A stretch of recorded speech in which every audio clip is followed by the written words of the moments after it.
নাহমাদুহু ওয়া নুসাল্লি আলা রাসূলিল কারীম আম্মা বা'দ।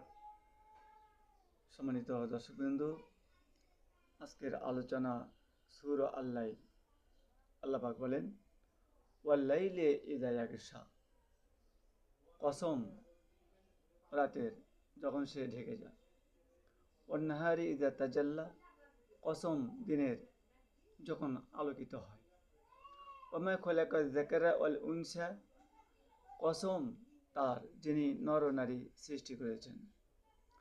ইন্না সা'য়াকুম লাশাত্তা, আসলে তোমাদের চেষ্টা নানা রকম।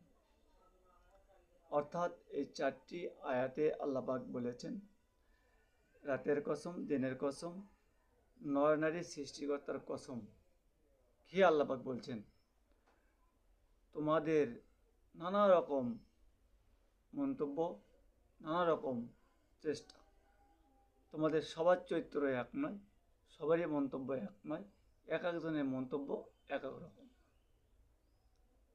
আসলে সবারই মন্তব্য একই হওয়া উচিত ছিল, কিন্তু তা হয়নি। এটাই আল্লাহ পাক বোঝাচ্ছেন। পরবর্তী আয়াতে স্পষ্টভাবে বুঝতে পারবেন ইনশাআল্লাহ।